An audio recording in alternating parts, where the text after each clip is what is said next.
Now we are starting video.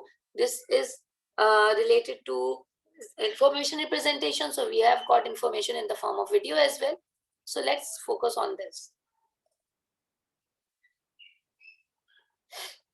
Objectives that we need to cover in this part is actually understanding of the characteristics of video streams. What are the things that are needed in the video streaming? The frame rate, interlaced and progressive encoding. What is encoding? Converting something in the form that is actually legible and then decoded. So encoding and decoding both are needed. First of all, encoding is done so that it could be further be decoded and then be understandable by the computer. Video interframe compression algorithm, as I have discussed in the beginning, whatever the data that is being converted into information, either it's number, images, video or sound, it actually follows some compression algorithm rule, and that in this case spatial and temporal redundancy. Multimedia container formats. So these are the few objectives that we need to focus in the video part. Characteristics of video streaming. You must have seen few things when you are dealing with cameras or some videos on television. We would see what these things are and why have we named them as P and I, and what configuration does it follow. Then standard became 24 frames per second. In 1927 May, the main standard was 24 frames per second for the movies initially, to record soundtrack or the video tracks, and then more frames were added in the movies, because if the more frames included in the movie, the smoother the quality and the better the quality of the movie would be. Short film has 24 frames per second. Video has 60 interlaced frames per second. What are interlaced frames? We would discuss further in the video, in the lecture. Now video. Video basically is an electronic medium for the recording, copying, playback, and broadcasting, and to display of moving visual media. What are the factors that are involved in video? This electronic medium, the number of lines, number of frames per second, the way the images are being recorded and displayed. So these factors are basically encountered while dealing with the video. There is codec. Codec basically is compressor decompressor. It compresses the video and decompresses the video. Means it is related to encoding and decoding both. Whenever there is a digital stream or signal, this codec would actually, it is a computer program that actually converts the digital data stream or a signal and then encode and decode it. So that's a part of video processing. Then video resolution. Number of lines per frame and the number of pixels per line. There's a specific frame. This is the frame, and for that, how many pixels can be used for that? That would be counted. So that's counted as video resolution. Frame rate. Number of still pictures per unit of time of video is called as frame rate. So minimum frame rate is basically 16. There are a few more, 60 frames per second, then 50, 30, 25. It depends upon the video and the pictures that are included in it and the medium where it is being broadcast. Streaming media. Basically, that's multimedia in which images, sound, video, all the contents are there, and this is currently being received by and presented to the end user. This is user. This is being received to the user. Now, this is streaming media. This is constantly received by and presented to the end user. One thing. Let me just make it in the form of bullets.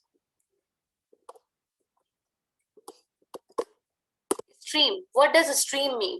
A stream means the process of delivering media in a manner, how it is being delivered to the user. This is what you call stream. It can either be a bit streaming, live streaming, or on-demand streaming. There are three types of streaming. We will discuss all these three types later: live streaming, bit streaming, and on-demand streaming. So this is the way, the process of delivering media to the user. It refers to the,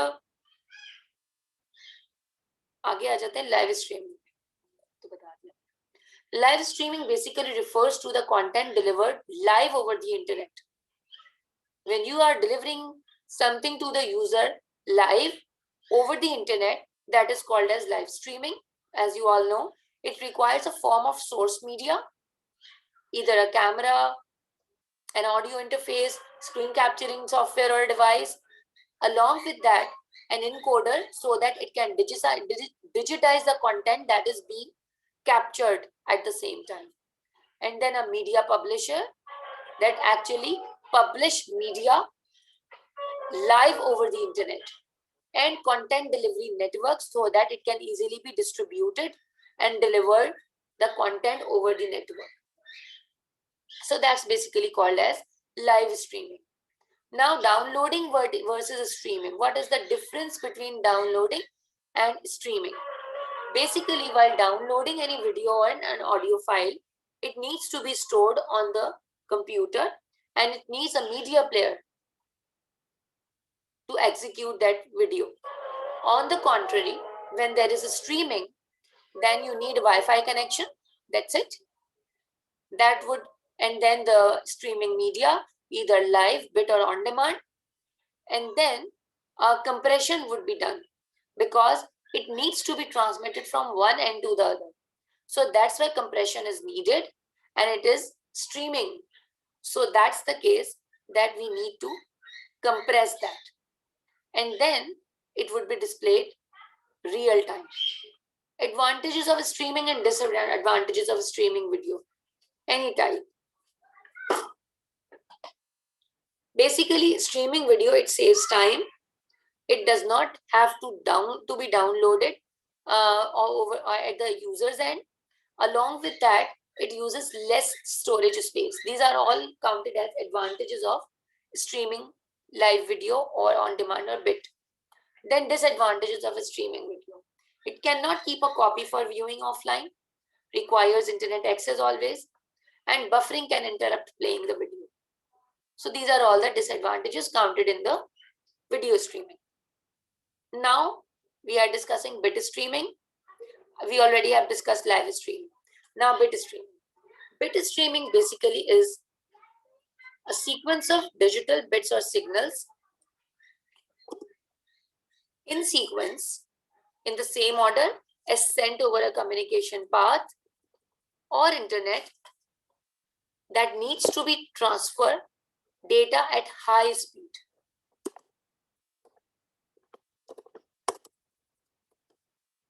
It actually needs fast broadband connection and some form of buffering so that it can be easily transmitted from the sender to the receiver.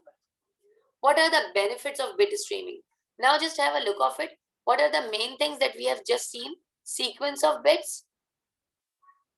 It would be in the same order. Transfer data at high speed and require fast broadband connection along with buffering. So these are the important things that we discuss in the bit streaming.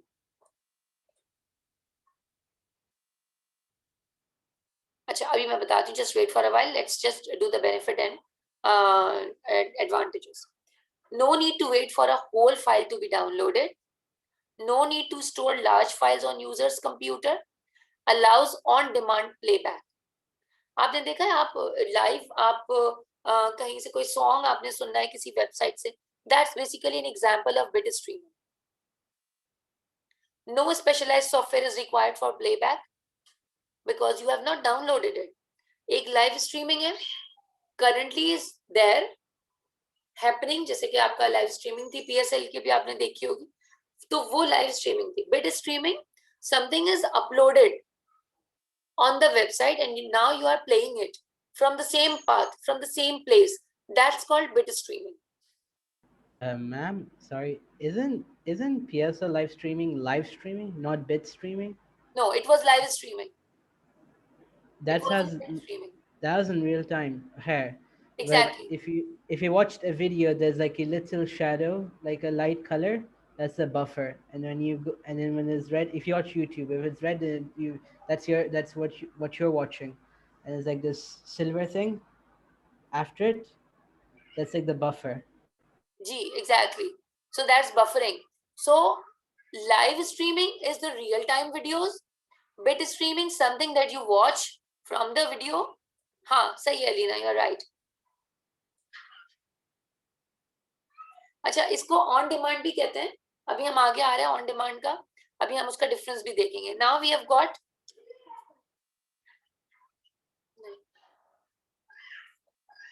now we have got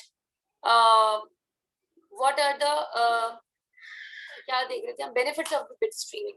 So we have done it. Now this problems, basically video stops or hangs if very slow internet connection is there, depends upon the broadband. Video stops or hang when there is inadequate buffering capacity. Then loss of internet means can't access films or files that are actually there in case of bit streaming. May require specific software to run the files. Viruses can be downloaded from the websites. So these things should be considered whenever there is bit streaming. That is not the case on the live streaming. Now just have a look of it. On demand streaming, that's called as, if you see somewhere bit streaming, that is actually the synonym of on demand, bit streaming or real time. Now what is the difference? Without seeing that, can you differentiate? Because we already have watched different videos on the YouTube. Along with that, we have seen live streaming. Can you differentiate both of them?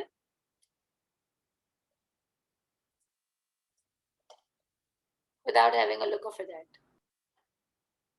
Live streaming is like a video feed, like from a camera or a source. Then you take it through a computer, and then the computer turns it into a video signal and then sends it over the internet to a service. Then Hmm. the service sends it to the end user over the internet, and and essentially the computers do all the processing afterwards.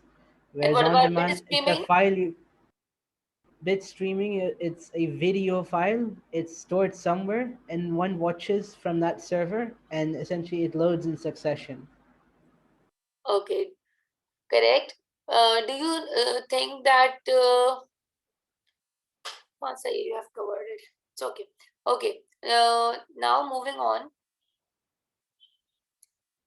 Video scanning methods. These are the two video scanning methods that we need to cover: progressive and interlaced. I give the reference of interlaced frames in the beginning when we were discussing objectives of videos. Progressive and interlaced. If you just have a look of it, it's a constant frame in which 1, 2, 3, 4, 5, 6, 7, 8, 9, 10. These are the frame numbers. Film is actually a progressive source because each picture fills the entire frame. This is frame 1, 2, 3, 4, 5, 6, 7.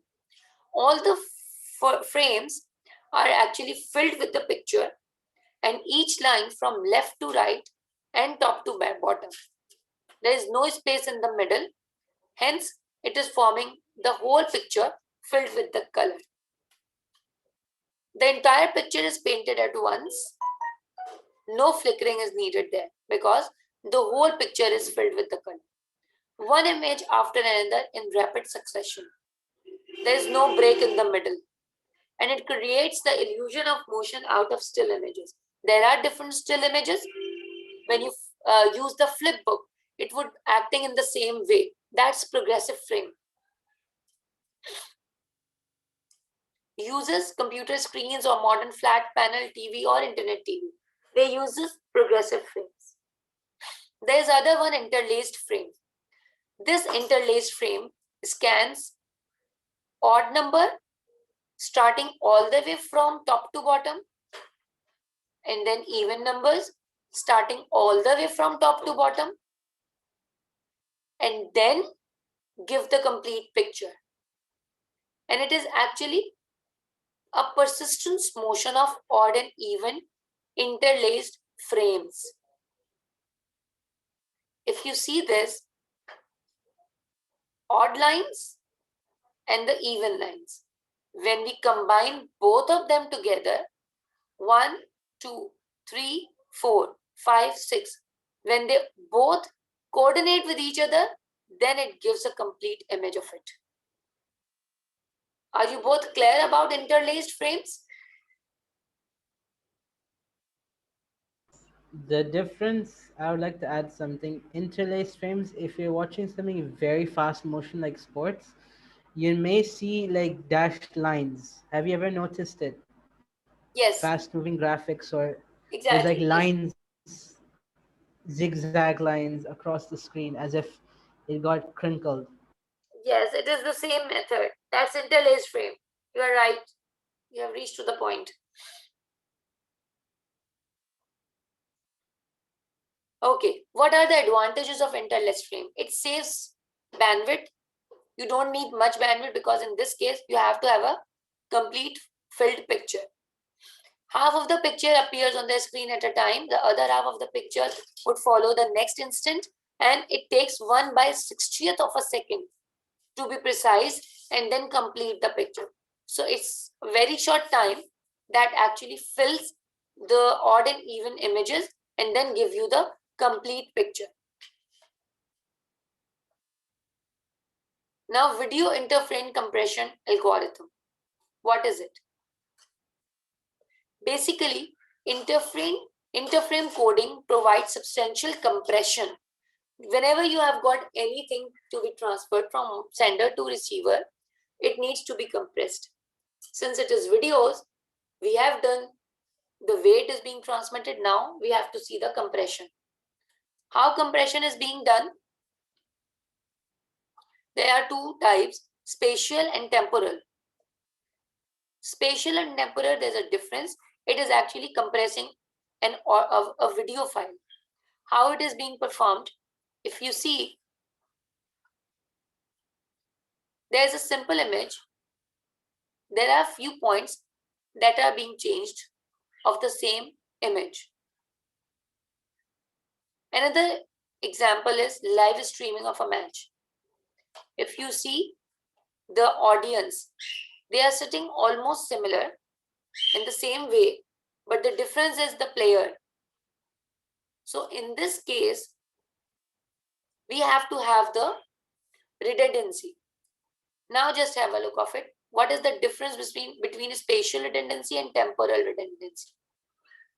Basically, this spatial redundancy is when elements are being duplicated in the same structure for the consecutive frames. So for that, it compresses the redundant things, and then the thing that is being changed constantly, it keeps track of the changed version, like the player would be captured in case of temporal redundancy. It is called as interframe or intraframe. Did you see the difference? Interframe and intraframe. So spatial redundancy, I'm constantly calling it redundancy. It's redundancy that's actually capturing a single object that is being copied in the same way. You got it? Are you clear about it? Can you clarify, spatial redundancy is the actual frame, and then temporal is like the copy, right? That's No, there with no, slight change. no.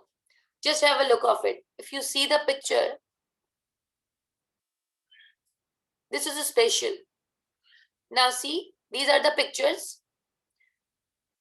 Pictures difference would be identified. What is the different thing in all the pictures that are being transmitted as a flipbook? That picture difference would be transmitted, and whatever the thing that is similar it would be subtracted. And then spatial coder would transmit data. Picture difference would be focused here. In case of spatial, just have a look of it. This is intra-coding. It explores the redundancy. Similarity क्या है picture के अंदर? ये उसको minus कर देगा and only the difference would be transmitted. Got it? Temporal or encoding or intercoding, that actually explores redundancy between the pictures. जहां जहां redundancy है, that would be identified and then it would be transmitted. You got it? Acha, both spatial and temporal would work together. If you say okay, it would work separately, no, this is not the case. Spatial or intra-coding works on individual images. सबसे पहले spatial हो गया. It identified the redundancy. The duplicate things would be identified. Then temporal intercoding worked on the successive images and then find out what is the difference. What is that part that is actually different in all the images, in all the successive images. And then both would work together. Intra-coding and intercoding would work together and then create the image after compressing the file. Compression would be done only in that case. The redundant thing would be transmitted once instead of being repeated again and again, again and again. It would be moving once because it is redundant in all the images. So now, what is the thing that is being proceeded? The redundant image squeezed down and sent once only. Along with that, the difference, all the different images are being transmitted and then would be assembled, reassembled at the receiver's end. Now, are you clear about it?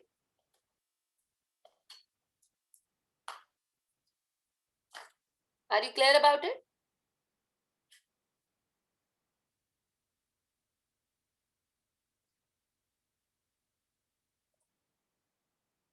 Okay, actually my meeting time is very short, so I need to finish this topic in the meantime.